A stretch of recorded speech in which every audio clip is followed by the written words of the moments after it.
Diante de tantas incertezas, o presente já está tão incerto, a gente já está super na expectativa de saber o que nos aguarda para os próximos 2 anos. E é justamente isso que a gente vai ter agora, são as 3 macro tendências elaboradas pelo Lab de Tendências da Casa Firjan, a partir da sua própria metodologia de estudos de futuros, e o objetivo é justamente fornecer uma base para as empresas conseguirem ter um planejamento estratégico e desenvolverem uma visão de longo prazo, que é muito importante. Então, para poder apresentar para a gente as macro tendências de 2022, 2023, eu convido agora a Carol Fernandes, que é coordenadora do Lab de Tendências da Casa Firjan, e a Isabela Petrocílio, que é pesquisadora do Lab de Tendências da Casa Firjan.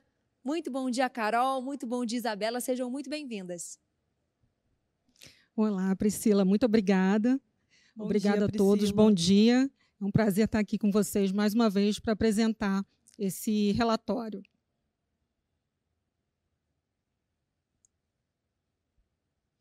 Bom, a gente vai apresentar o relatório de macro tendências para 2022 e 2023.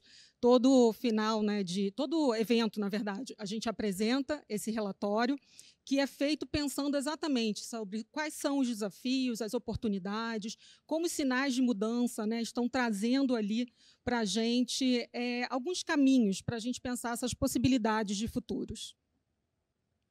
O Lab de Tendências ele é um núcleo de pesquisa estratégica da Casa Firjan e ele existe para apoiar as empresas, os profissionais, a pensar essas possibilidades e poder desenhar as suas estratégias a partir disso. Os cenários de futuro desse relatório eles são desenvolvidos ao longo de um ano, com muitos encontros de uma equipe que é multidisciplinar.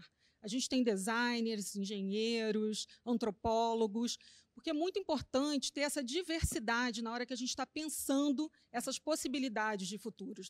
A gente ter ali diversos olhares que fazem com que a gente consiga ampliar a nossa visão, o nosso olhar de futuro. Então, o que vocês vão conhecer hoje é um relatório que foi feito ao longo desse ano, com muito cuidado e critério para vocês poderem planejar aí os próximos anos. E para pensar esses próximos anos, a gente passa vários meses analisando sinais de mudança. E o que a gente tem visto para esse ano? A gente tem as transformações grandes no digital, principalmente o metaverso, os tokens não fungíveis, que têm relação com a questão da descentralização econômica e a descentralização dos espaços digitais.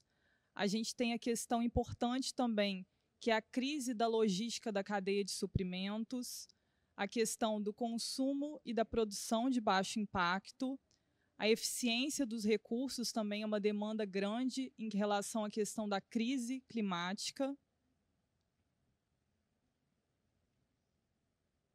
E a partir desses sinais que a Isabela acabou de apresentar para vocês, a gente identificou duas vertentes que vão ser assim, caminhos para as macro tendências, para os cenários que a gente vai apresentar em seguida. A primeira delas é a urgência. O que é essa urgência?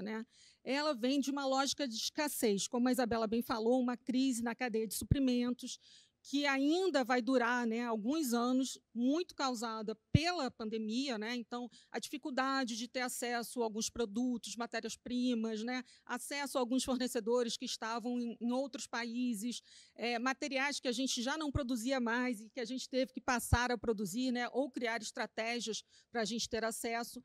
Esse impacto dessa cadeia de suprimento, esse impacto nessa logística, ele vai fazer com que seja necessário que muitos setores, não só setores, a gente fala também de governos, que as pessoas comecem a repensar essa logística.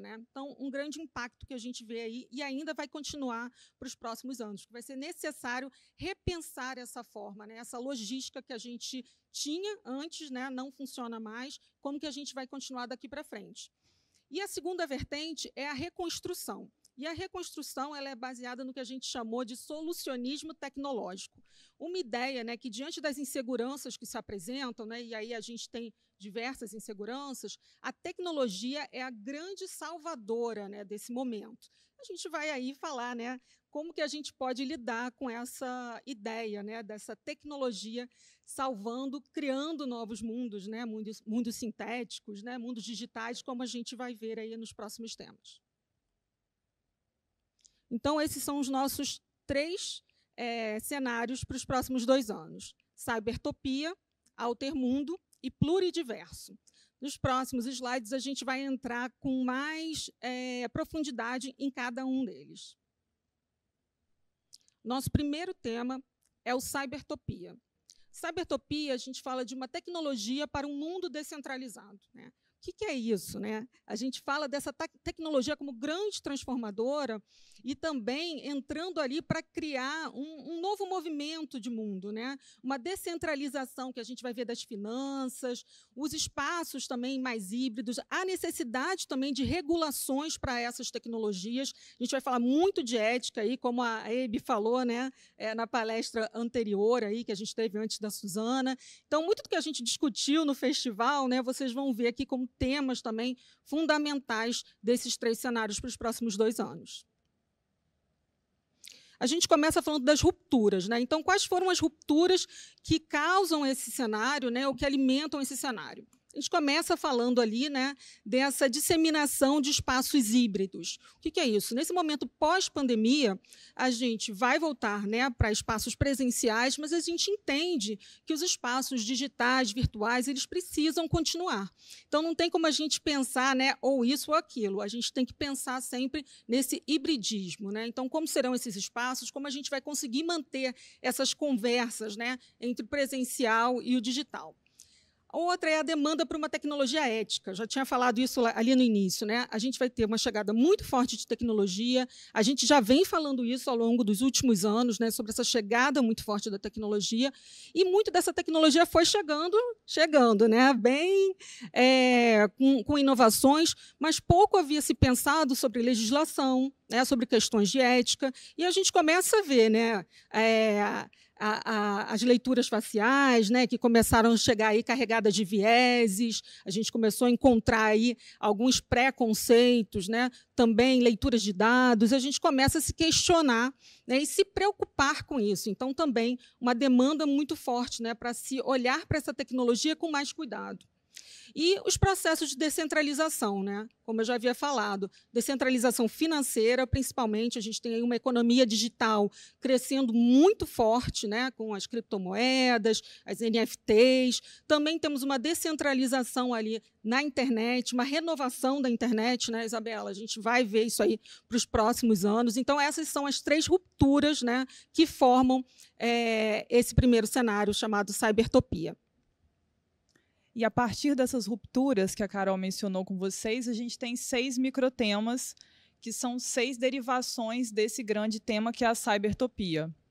A gente tem, no primeiro aqui, uma tecnologia protocolada. Então, se a gente está entrando num mundo cada vez mais imerso no digital, esse mundo precisa ter novas regulações.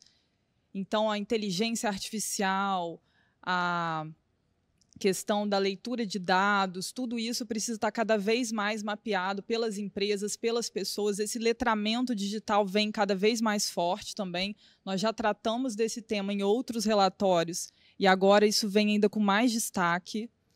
A questão das réplicas digitais é também um tema extremamente importante que tem relação com os gêmeos digitais, que são esse processo maquínico que replica o que existe no offline para o digital. Isso tem um impacto enorme nas indústrias, porque isso permite um cuidado maior com o maquinário, um investimento maior, um menor gasto também das empresas com perda de recursos.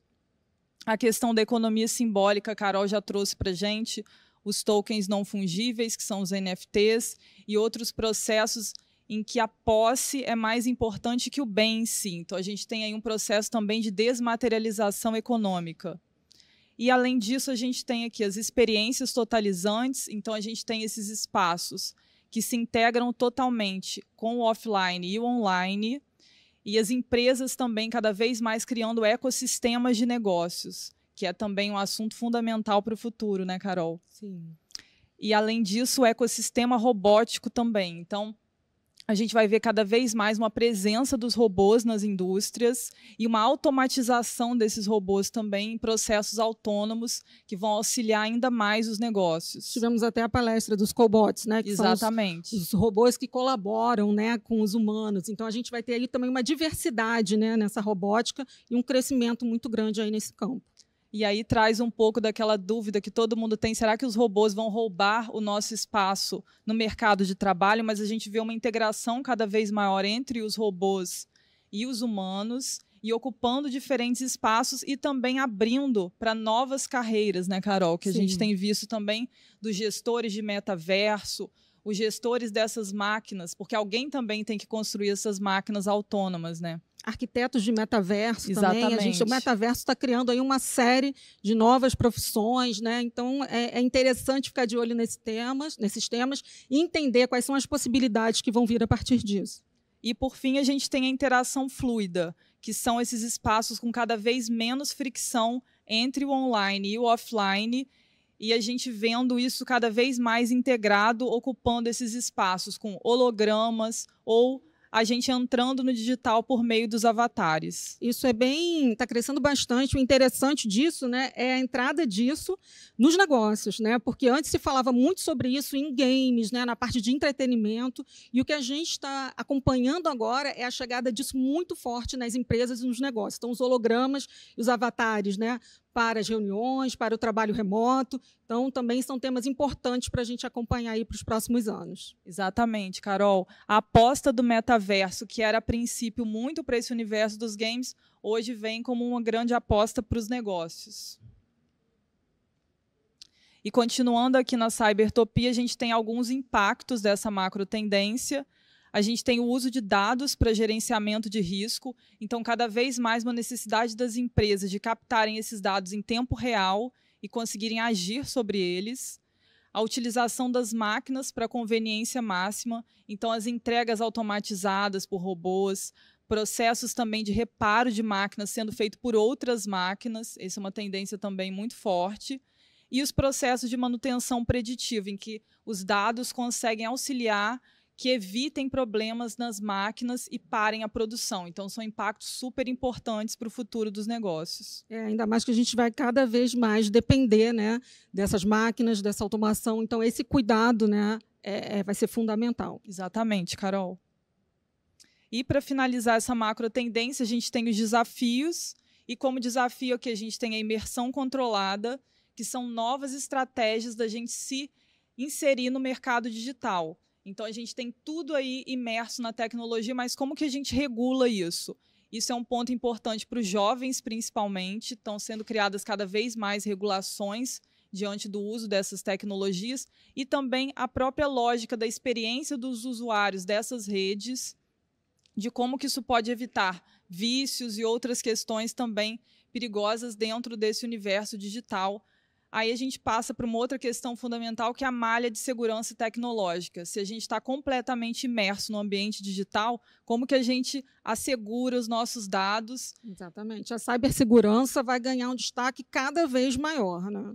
Exatamente, e isso é um acordo que tem que ser feito entre as empresas, entre os usuários, e demanda cada vez mais atenção e pessoas especialistas nessa área também, né, Carol? Exatamente.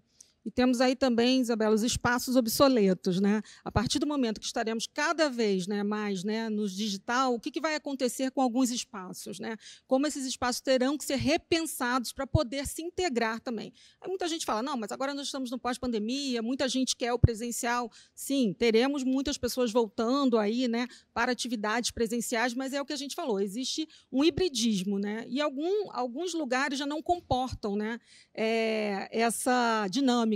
Então, também, muitos lugares se tornando obsoletos e precisando aí ser repensados. A gente tem aí governos que fizeram projetos, né, para pensar nesse pós-pandemia. Então, repensar espaços, repensar quarteirões de cidades, repensar mobilidades, né? Então, isso é muito importante. Então, esses espaços também sendo reconfigurados a partir desse pós-pandemia.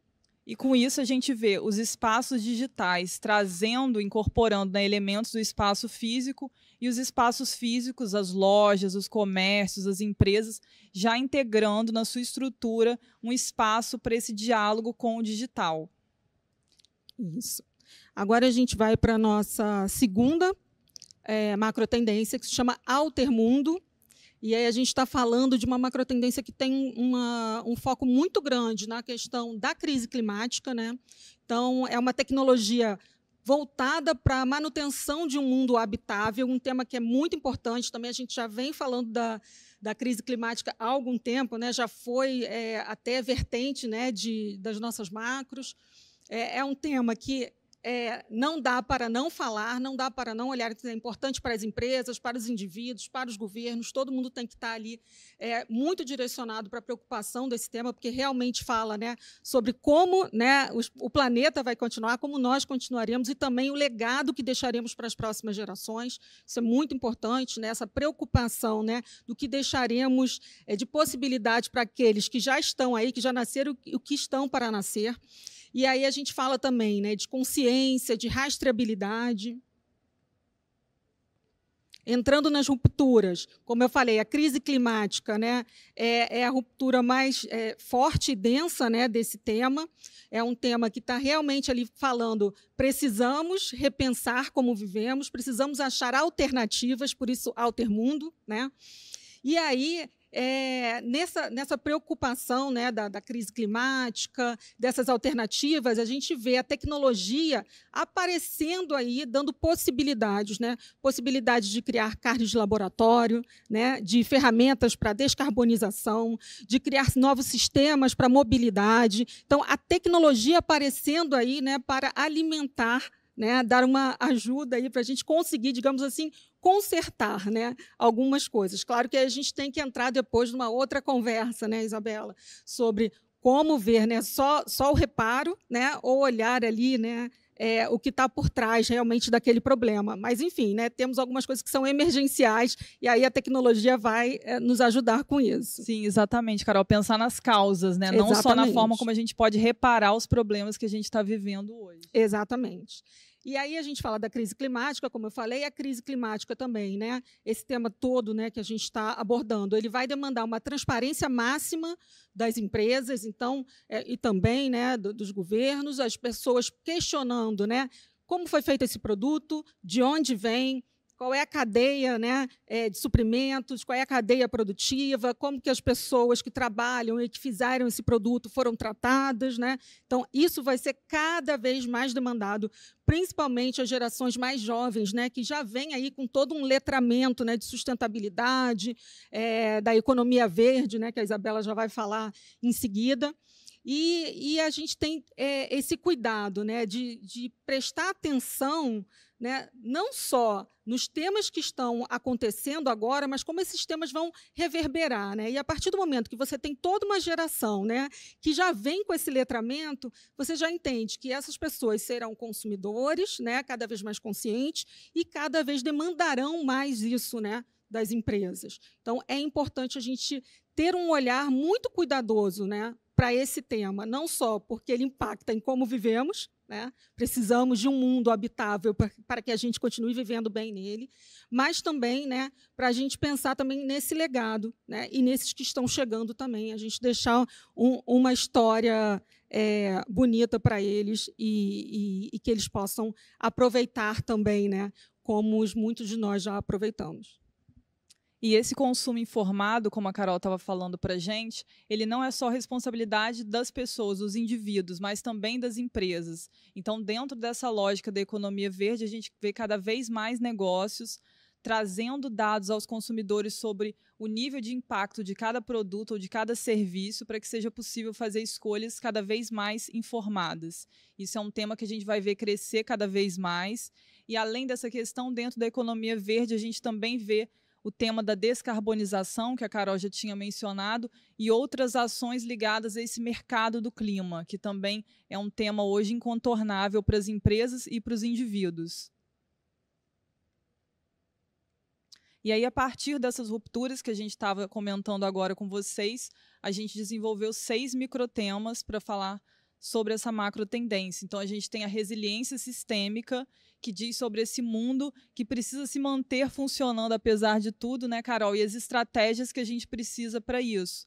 E essa resiliência envolve alimentação, a Carol já mencionou alimentação sintética de laboratório aqui, a logística das empresas, também essas cadeias de produção vindo cada vez mais próximo, tirando essa internacionalização das empresas e trazendo para o local. A questão também de uma mobilidade de baixo impacto, tudo isso é fundamental. E com isso a gente tem o letramento verde também, né, Carol? Uma demanda cada vez maior para pessoas e para as empresas entenderem o impacto daquilo que elas estão fazendo para o meio ambiente. E aí vem falando impacto, o impacto zero. Então, como que a gente impede que haja mais impacto ainda para o planeta do que a gente já está vendo? Exato. Então, isso vai impactar muito a construção civil também, né, Carol? Sim. Temos também o impacto aí, né, que é o reparo obrigatório, né, Isabela, que vai em um contraponto à obsolescência programada, né, que a gente veio aí vivendo muito tempo esses produtos, né, que você nem precisava consertar, você ia lá, né, tentava ali se descartar dele e comprava outro. Agora não, as pessoas estão muito mais preocupadas com o lixo que elas estão gerando, né, e com o cuidado que elas têm com esse meio ambiente. Então, uma preocupação. A gente vê a moda, por exemplo, né, crescendo muito aí esse mercado de roupas usadas, né? A gente tem grandes empresas, né, como a Renner, como a Arezzo, que investiram em empresas online, né, de roupas de segunda mão, quando a gente imaginaria isso, né, há tempos atrás. Exatamente uma demanda também dos consumidores. Então, realmente, esse é um tema que eu acho que é inegociável, né? Todo mundo tem que estar olhando. Não adianta se você é grande ou pequeno, médio, você tem que estar olhando, você tem que estar agindo. Sim, a questão do reuso, do descarte vai ser um tema muito forte para o futuro, né, Carol? Impacta Sim. muito a moda, como você mencionou, que é uma indústria que tem um grande impacto climático. Exatamente. A gente já vê esse impacto grande aqui no Brasil, né? As marcas se preocupando com isso. E aí a gente tem essa logística reprogramada também, que, como eu tinha comentado antes, envolve muito essa questão de trazer as cadeias de suprimento para mais perto das empresas, tendo uma menor dependência com o mercado externo, que foi um grande problema no contexto pandêmico, e a gente agora tenta reverter isso, e também é um detalhe crítico em relação à crise climática. E, por fim, a gente tem a questão da eficiência energética. Então, como que a gente mantém o nosso ritmo de produção ou repensa esse ritmo de produção, né, com essa eficiência, com esse processo que também impacta menos o meio ambiente, né, e também o ecossistema, as dinâmicas dos negócios. E agora a gente vai pensar nos impactos dessa macro tendência, a rastreabilidade da cadeia de suprimentos, muito impactada pela blockchain, né, Carol, e a transparência. A gente vê aí uma preocupação muito grande, né, de acompanhar isso e ter essa transparência, essa clareza. E a blockchain sendo uma ferramenta para isso, né? E os ecossistemas de fornecedores resilientes estão reforçando aquilo que eu já falei, né, cada vez mais esse investimento no local, que foi um tema que a gente já trouxe também, começando a discutir sobre ele no ano passado, e agora ele ganha mais envergadura ainda. E a combinação de eficiência energética e geração de energias renováveis. Então, não só basta ser eficiente, como isso também tem que estar associado ao renovamento dessas energias. Então, a gente vê isso nos prédios, que são autossuficientes. Então, as construções hoje são cada vez mais demandadas também de uma troca menor com o impacto climático. Então, ambientes já refrigerados automaticamente, ambientes que produzam, mas consumam esse carbono que eles produzem também.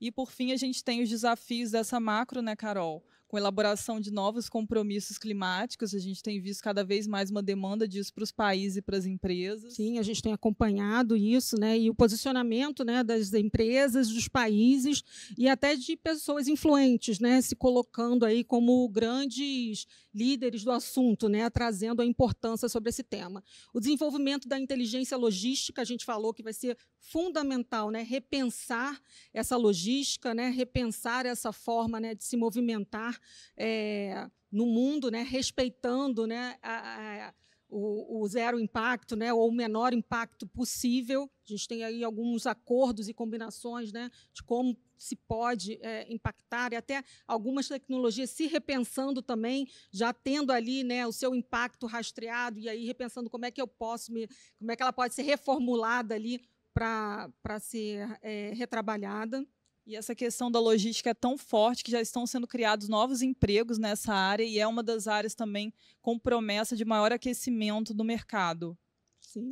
E, por fim, a gente tem a manutenção do legado ambiental. A Carol já trouxe um pouco disso, essa questão geracional, como muito importante aqui. Quando a gente fala de crise climática, a gente precisa pensar sempre em quem vem depois de nós. Então, como que a gente mantém o mundo possível, o mundo habitável, né, diante de todas essas questões críticas do clima que a gente acompanhou esse ano? Não é resolver só para a gente, né? É resolver para aqueles que estão por vir. E aí a gente chega no nosso último tema, que é um tema que é uma resposta, né, Isabela, aos dois anteriores, que a gente chamou de pluridiverso. E a gente vai falar da tecnologia como uma ferramenta de revisão da performance, né? Mas ela vai falar também sobre acordos, métricas, redes de segurança, né? Cuidados que a gente tem que ter com essa tecnologia que está chegando muito forte e como ela vai impactar as nossas vidas. Então, a gente estava ali falando, né, Carol, ferramentas tecnológicas, possibilidades ali naquelas duas macros anteriores de investimento muito mais voltado ao técnico. E aqui a gente se pergunta, mas como que isso vai ser realizado, né? Então, como que a gente pode fazer isso com justiça e com equidade? Exatamente.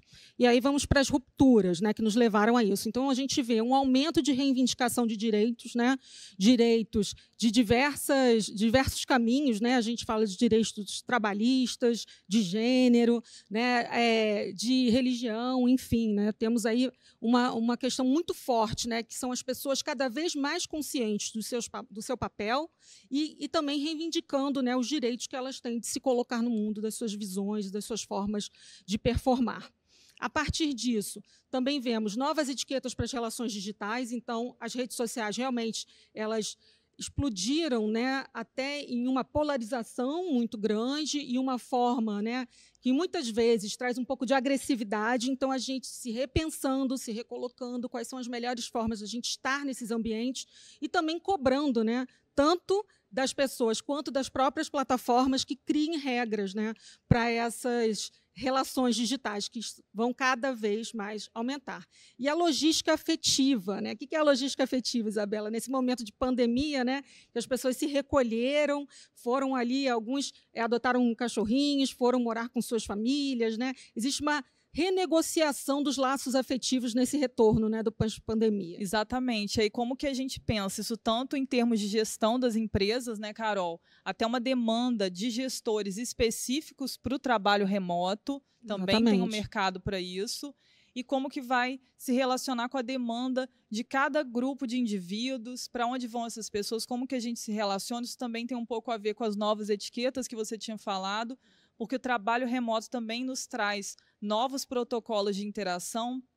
A gente viu muitas matérias esse ano falando que o trabalho remoto pode ter deixado as pessoas um pouco menos pacientes ou com umas interações mais complicadas. Então, isso também nos convida a revisitar esses papéis sociais durante a pandemia. E a importância de pensar, né? Muitas pessoas mudaram suas vidas, né? Então, é difícil você chegar agora e falar, não, agora volta, né, vários passos atrás e volta como era. Não, a gente vai ter que se repensar a partir de agora, né? E com isso que a gente falou, a gente traz aqui os 6 microtemas dessa última macro tendência. O primeiro deles, as relações assíncronas. Então, se a gente está totalmente imerso nesse contexto digital, de trabalho remoto, trabalho híbrido, o tempo também, consequentemente, vai ser repensado. A gente também mencionou isso em outras macro tendências anteriores, mas aqui isso cresce ainda mais desses, agora, acordos já de novas temporalidades, com os nômades digitais, as pessoas trabalhando de lugares diferentes, com fusos horários diferentes, e como que isso se relaciona aí dentro do ambiente de trabalho, principalmente. E aí, com isso, também as aptidões híbridas. Que tipo de pessoa que a gente consegue colocar no remoto, que tipo de pessoa que vai ter que trabalhar no presencial, tudo isso está dentro desses novos protocolos de interação, se diz que tem tipos específicos de pessoa que conseguem para um ou outro. Vamos ver se é isso mesmo, se as pessoas conseguem se adaptar. Como nós funcionar. adaptamos? A gente tem que lembrar que o trabalho remoto que a gente fez, né, durante esse ano, ele foi atípico, né, porque a gente estava ali realmente, não podíamos ter determinadas relações, né, não tinha ali um momento de encontrar os amigos após. Né, então, a gente tem que entender que trabalho remoto vai ser esse, ou híbrido, né, a partir de agora, né, porque é um novo momento.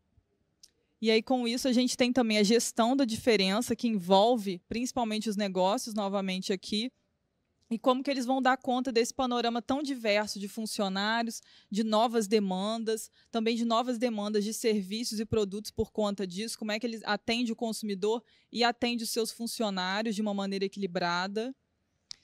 E a gente tem também aqui, nesse caso, a Economia Zoom, que dentro desse protocolo de relações digitais se criou toda uma rede de relacionamentos aí envolvendo o contato remoto e como que isso nos impacta, né? E tem a questão da fadiga digital e vários outros temas envolvendo essa questão. As políticas equitativas, né, Carol, vêm cada vez mais forte. Você já falou as questões de gênero, as diferenças socioeconômicas, tudo isso está aqui. Né, e tem cada vez mais uma demanda, as novas organizações familiares, tudo isso nos convida a pensar essas relações de trabalho hoje. E, por fim, o trabalho múltiplo. Então, pessoas também que estão aproveitando esse momento de maior flexibilidade dos modelos de trabalho para experimentar outras formas de trabalho, mais de um trabalho ao mesmo tempo, investindo em seus hobbies. O digital também abre espaço para isso, né, Carol? As redes sociais. É um grande espaço aí para explorar novas formas de trabalho, né? Então, as pessoas também avançando ali e aprendendo. A gente teve, né, esse momento da pandemia, a gente teve que aprender, né, na marra, mas agora a gente vai ter um momento também para explorar melhor isso, aprender mais sobre isso e entender, né, como se posicionar nesses ambientes. E aqui vem muito forte também a economia dos criadores, que há cada vez mais um investimento em relação a isso, TikTok, Instagram e várias outras redes, criando formas novas de monetização, né, para os usuários. E agora a gente fala dos impactos dessa macro tendência. A gente traz novas lógicas de desempenho. Então, se eu tenho um trabalho descentralizado, reorganizado, né, híbrido, como que eu mapeio o desempenho das pessoas dentro desse sistema? Então, isso gera uma questão também para as empresas. O que é a boa performance a partir de agora? Exatamente, né? Que é o que a gente vem discutindo aqui durante o evento. A reformulação das relações de trabalho, então que novas demandas de trabalho, o que é o trabalho hoje, quanto tempo que a gente precisa estar no trabalho, tudo isso está sendo questionado. E um outro grande tema, que a gente já falou hoje também aqui, que é a preservação da saúde mental e como que a gente equilibra isso tudo. E para fechar a apresentação das macro tendências, a gente traz os desafios aqui desse último cenário, o direito à desconexão, que vem cada vez mais sendo legislado por países, por empresas, permitindo que os funcionários não sejam contactados em determinados horários fora do expediente, ou convidando as pessoas também para que fiquem menos tempo online. Tudo isso acabou de ser uma regulação, acho que em Portugal, né, sobre isso. A tecnologia inclusiva, então, se a gente está com esses espaços todos híbridos, digitalizados, que a gente falou muito na primeira e na segunda macro tendência, como que a gente permite que todos façam parte disso, como que a gente dá esse letramento a todas as pessoas e oferece possibilidades de acesso e de contato a partir do trabalho remoto e de outras possibilidades. Um cuidado que a gente tem que ter, né, quando a gente está falando dessa chegada muito forte da tecnologia, é exatamente essa possibilidade de desigualdade que ela pode causar, né? Quem tem acesso a ela? Então, se você tem pessoas tendo acesso e outras não, a gente está criando aí, né, uma desigualdade muito grande. Então, a gente tem que se preocupar com isso e como que a gente consegue, né, com que todos, a partir disso, consigam ter acesso. E, por fim, o bem-estar inegociável. Então, cada vez mais é uma demanda, esse equilíbrio para as pessoas, para as empresas, para os consumidores, para tudo, para o mundo também. Essa dinâmica do bem-estar é uma demanda que não dá mais para a gente não pensar sobre isso. No primeiro dia a gente falou da experiência do colaborador, né? Então, a importância de você também, né, na sua empresa, pensar, né, o que eu posso fazer, né, para pensar nesse bem-estar do meu colaborador, né? Quais são as regras que eu posso criar aqui dentro, quais são as formas, as dinâmicas que a gente pode ter. Então, esse bem-estar inegociável, né, ele é também individual, para as pessoas pensarem em si, mas principalmente, né, para as empresas pensarem também como elas podem criar esse bem-estar, porque a gente sai desse momento, né, da produtividade, né, acima de tudo, e a gente vai para um novo momento, né, que é repensar. A gente pode performar muito bem, né, mas de uma forma que seja boa para todos. Exatamente, Carol. Então, com isso, a gente fecha as nossas macro tendências para os próximos 2 anos. E aproveita para fazer um convite para você que se interessou por esse tema e quer saber um pouco mais. A gente vai ter uma oficina de estudos de futuros com a equipe do Lab de Tendências no dia 6, 8 e 10 de dezembro, das 6 às 8 da noite. E aqui tem um cupom de desconto especial para quem está acompanhando o evento. E quem apontar o celular para esse QR Code que está aqui na tela vai conseguir ter acesso ao link de inscrição. Isabela, e lembrar também, né, que o que a gente apresentou hoje foi um pouquinho do nosso relatório. Em breve ele vai estar disponibilizado na plataforma casafirjan.com.br. E quem quiser conhecer os relatórios anteriores, e a gente sempre fala, gente, as macro tendências, elas são tendências que permanecem por mais tempo, então é interessante vocês conhecerem quais foram os temas dos anos anteriores, né? Vocês podem acessar esses relatórios na nossa plataforma. E, para finalizar, né, apresentar aqui a equipe nuclear que fez parte aí do desenvolvimento dessa pesquisa, mas agradecer também a nossa equipe estendida da Casa Firjan, que faz parte, é uma equipe grande, né, não daria para colocar todos aqui, nós somos os representantes, né, desse trabalho, mas agradecer a todos que fizeram parte disso e nos colocar à disposição, se alguém quiser saber mais alguma coisa, entrar em contato, nossos e-mails estão aí. Muito obrigada. Obrigada, pessoal.